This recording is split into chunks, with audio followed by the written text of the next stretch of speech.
Today we're going to make some birdhouse cards. And sometimes, even though you'll find in my SVG file, or the DXF, whichever one you're using, I have a card with a score line so that you can have that ready to go.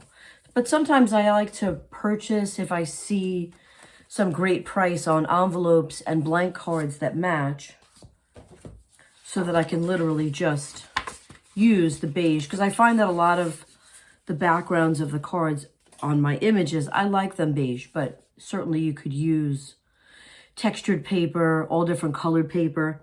Even in the file, I'm going to show you flat color, but if you had pretty patterned paper, or if you made your own patterned paper, you could use those as well. So stay with me and let's make some birdhouses. Today, we're going to make 3 lovely bird cards.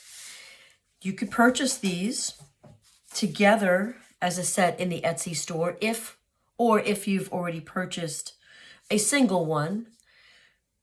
I'll put in the transcript so that you know when each card starts so that you can skip to that point. This is the blue birdhouse card. This is the hummingbird card. And this is the cardinal card. I also wanted you to notice that your paper is your choice. These are my recommendations. I feel the cardinal really sings well with the darker flowers. The hydrangea I love in a pretty blue. And I love the pink flowers with the pink birdhouse. Your choice of paper on your equipment, but stay with me and let's make them together. This is the first birdhouse in the collection, and you could find all the birdhouses in my Etsy store. Christine B. Digital Art is the name of the store. And what I always like to do is, as I take the elements off of my sticky mat, I like to sort of put them in position. Again, you could always look at the photo, but if I move this to the side, I see that really my first piece going down is this. And I'm really just going to make this a flat card.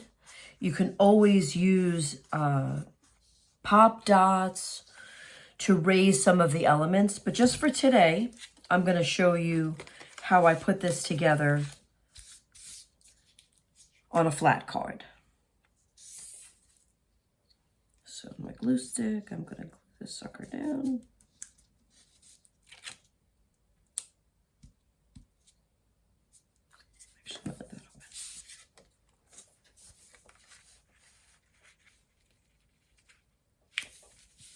Nice. Now, if you look at the art, let's see if my visual here. Here we go. I created the actual birdhouse to sit as a full shape so that the flowers and the birds will go over that. Otherwise, what happens is that you wind up with too many little weirdo pieces. So let's put the birdhouse down.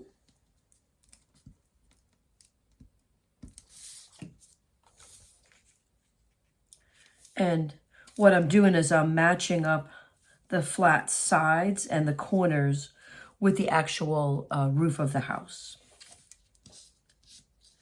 And here, when we put this roof on, we have the shadow underneath, so I'm going to match it to the edge of the top.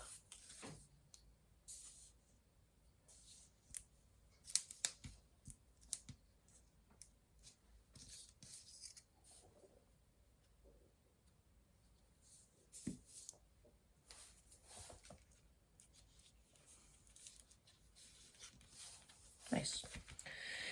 And the way that I designed this for ease of use putting down is now the white piece goes down, then the green leaves, because the pink flowers will actually go over the green leaf edges so that they all look like they're tucked underneath. And you could see everything is lined up with your brown base on the bottom, which makes it easy to put together.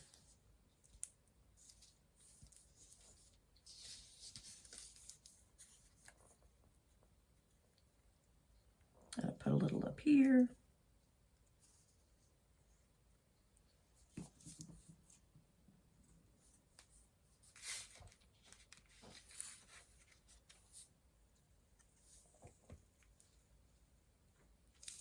again, I'm just going to line it all up. And the beauty of the glue stick is that it allows you to kind of shift a little bit before you're completely down. Okay. So remember, the green goes down next. And let's make sure we know where it goes. And which side to put the glue on. Because yes, I have glued on the wrong side of things. So this first leaf, second leaf, third leaf.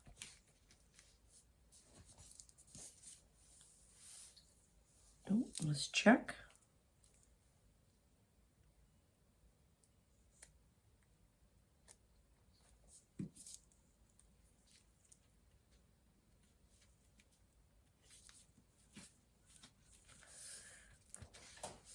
Nice. Now I'm going to put my pink flowers in, and then I'll add my bird last.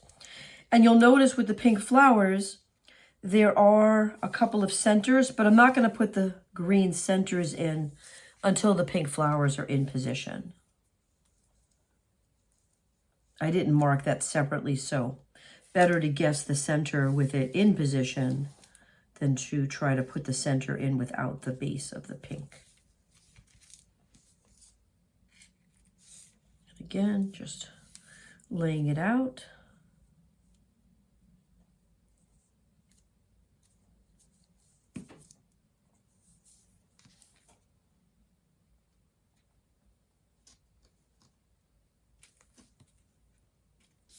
And this little baby one goes into that one.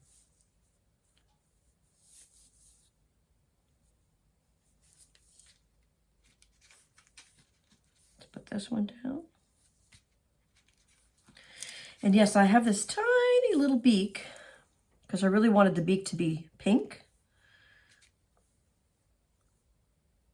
So if you don't have fingernails, you could possibly use a tweezer. I have this cute tweezer. So if I just put that in there and I just take a little bit of glue,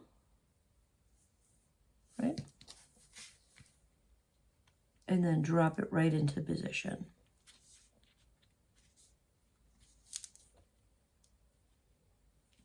Nice. These are cute. And that is my first bird card. I'm going to show you the second card. And I always take it off the sticky mat and sort of lay it in position so that when I go to put it together, I'll know where the pieces go and in what order they go into. I'm going to build the top of the birdhouse first. And you could see that these match up so that you know exactly where the hummingbird goes. Today I'm just going to use a regular glue stick. You can use an archival one. I believe I got this from Staples. And I'm going to glue it into position.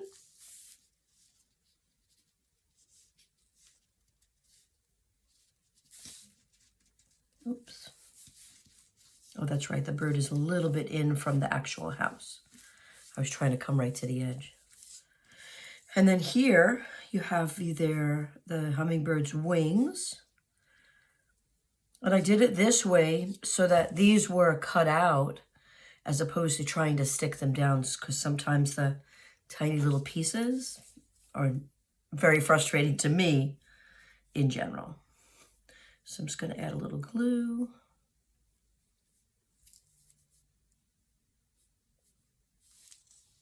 Place that into position by matching up where the wing goes. I can then just press down the edge of the house. So the body, because this is actually the beak, and I know these look like very tiny pieces to cut. However, I use 60-pound, actually I'm going to check that, 65-pound. I'll put a link in the description below because it cuts so beautifully in these tiny little skinny pieces. Because you can see I cut just this tiny little eyeball out.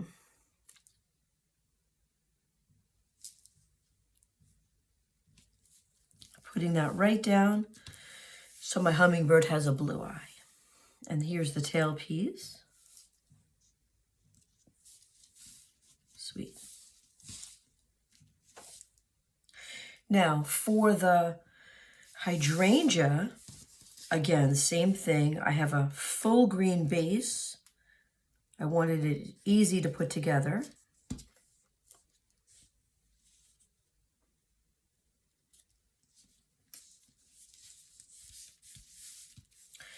And then my blue base. And you can see that this petal, notch, petal, petal. So I'm gonna guide it to this part on this side.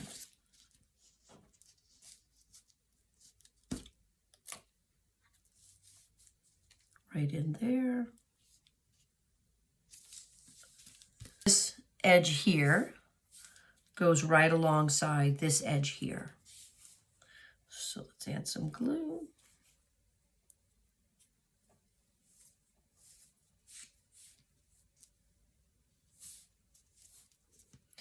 And having this only be 3 cut pieces makes it a lot simpler to put together. You can actually see this full flower shape right here. So I don't really need to know where the bottom goes as long as I start at the top here.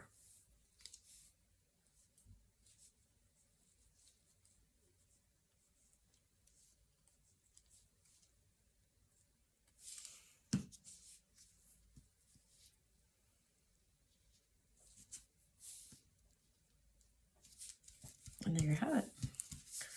So I'm ready to put this onto this piece. And again, you can line up, you see how it fits in on this corner, and then you can align it with the top edge.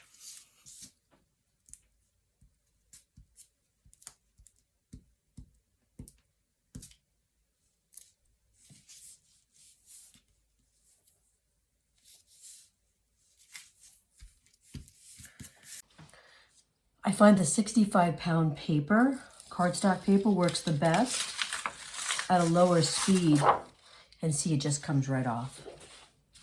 Oh, there you go. My little skinny bird legs. And then I just pop these off. Sometimes I just use a roller to get them off easy. And I always recommend taking off the pieces and putting them in the basic position. So it's a lot easier to work when you're ready to glue it down.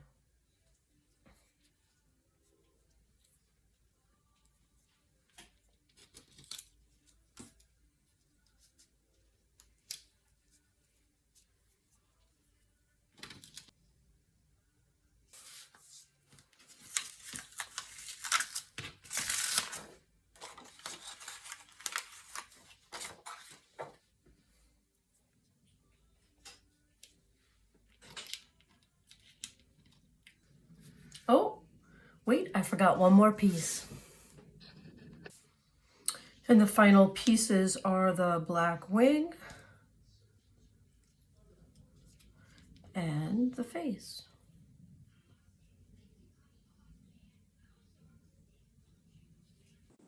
Let's start gluing the card together.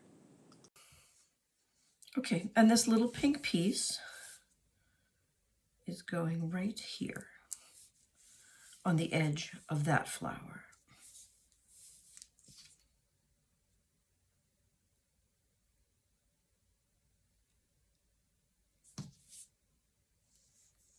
So the square lines up to this outside, and then these two drop in there. Adorable.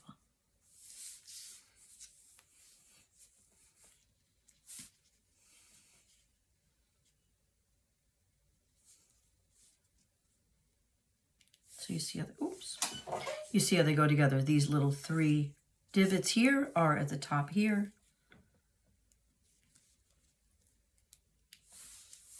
Giving you how the flowers lay in. Okay, let's do this one.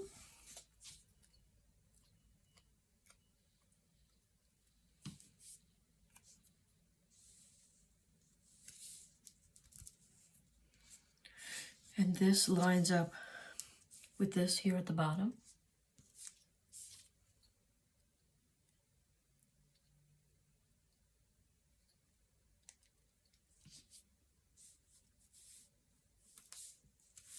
Nice. And you see this shape is here.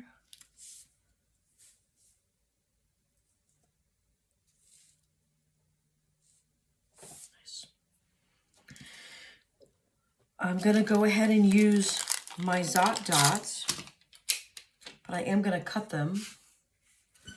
Okay, I'm going to cut my Zot dots, and just so you know, I use a non-stick scissor when cutting these so that no weirdo glue happens on the scissor. And if perchance you use scissors that get glue sticky on them, I find that nail polish remover really works with taking the sticky off the scissor. Oops, it's definitely sticky.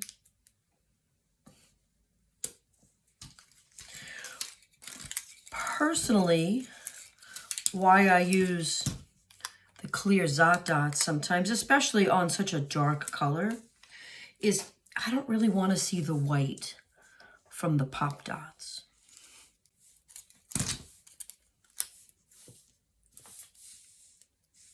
Again, remember the little top piece, which is this one.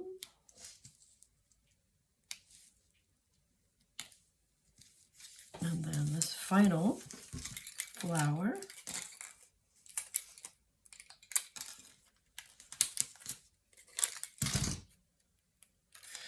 And I think I'm going to pop dot the cardinal too.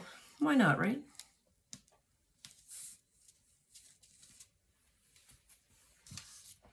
Let's do that.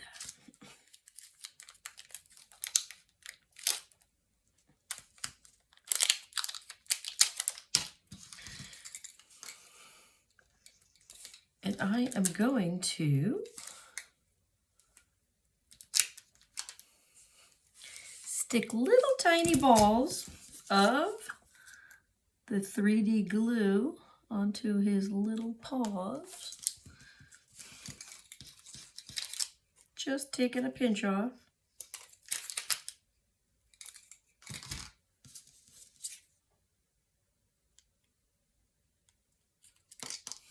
Oops.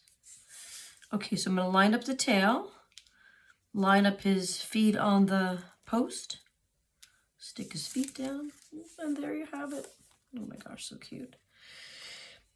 And see, you can't, I mean, you can see that it's obviously raised. But I feel like this would have stuck out like a sore thumb. Use whatever you have, though. There's no wrong or right way to pop dot it. But I realized that I do need to pop dot his tail on.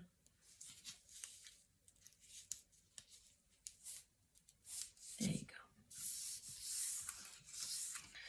And I use these pre-made cards. Sometimes I thought about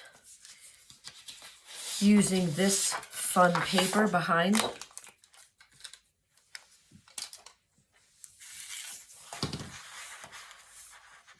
You know what? Actually, I think I will.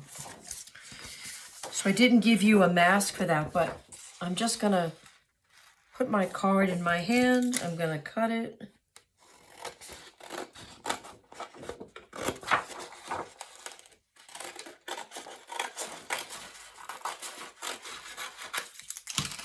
Oh, I think that's such a nice, pretty background for this card. But I am going to glue stick this down and not pop dot this because I don't want it to be too heavy if I decide to mail it.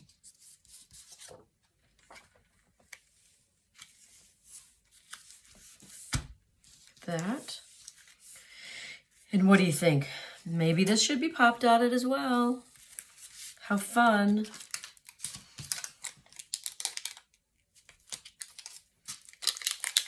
I don't think I'm going to pop dot the leaves. I think they'll be fine. If you do decide to mail it, I always put an extra scrap piece over the card and then put the card design towards the back of the envelope. When it goes through the machine, you don't want it to grab the artwork. And there you have it.